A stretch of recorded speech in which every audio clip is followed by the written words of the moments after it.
और पुत्र के बीच परस्पर सम्मान, आदर और मित्रवत व्यवहार स्थापित करने के लिए किस प्रकार के आचरण और प्रयास किए जाने चाहिए जिससे एक व्यक्ति उत्तम सामाजिक नागरिक बन सके?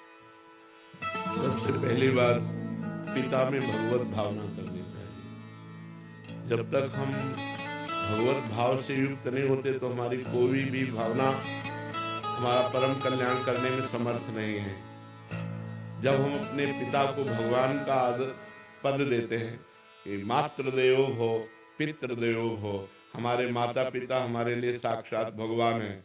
माता पिता के चरणों का स्पर्श, माता पिता की आज्ञा का पालन हमारे हृदय में शुद्ध ज्ञान प्रकट करता है और भगवान को प्रसन्न करता है। पुंडरीक जी नाम के पुत्र थे जिन्होंने अपने माता पिता की आराधना की, तो विट्ठल भगवान आज भी ऐसे खड़े हैं, उन्हीं के द्वारा प्रकट किए हुए।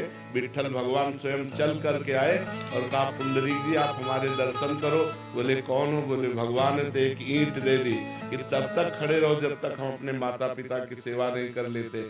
फिर लौट करके दर्शन किया तो ईंट पर खड़े होने के कारण इट्ठल, प्यार से उनको आज विट्ठल कहते हैं, महाराष्ट्र में विराजमान है।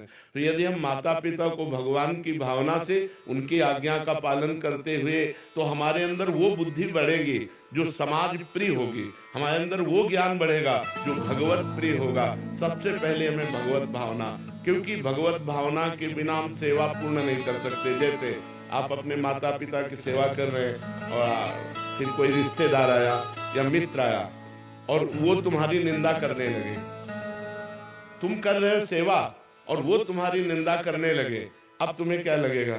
यार इतनी सेवा करता हूँ फिर भी ये निंदा करते आने वाले लोगों से, तो आपकी अश्रद्धा हो जाएगी। अगर आपका ये भाव कि मेरे भगवान है तो जो बोले बोले, मेरा कर्तव्य है इनकी सेवा करना, ये भाव बना रहेगा। जब तक हम भगवत भाव नहीं रखेंगे तब तक हम अपने माता पिता की आज्ञा का पालन और माता पिता की सेवा का, देखो भगवान होते हुए भगवान श्री राम ने अपने पिता की आज्ञा का पालन करने के लिए 14 वर्ष नंगे पैर वनवास किया, बड़ा कष्ट सहा, लेकिन कभी किसी ग्राम नगर में नहीं गए। 14 वर्ष विशेष उदासी, तापस वेश विशेष उदासी, 14 वर्ष राम वनवासी।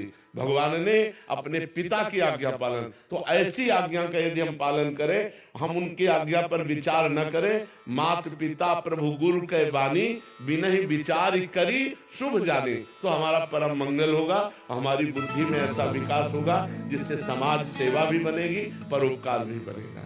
और वैसे हम सबसे प्रार्थना करते, जहाँ तक हमारी बात सबके कानों में पहुँचे, कलयुग चल रहा है, लोग माता पिता का अपमान कर रहे हैं, ये बहुत बड़ी हानि की बात है।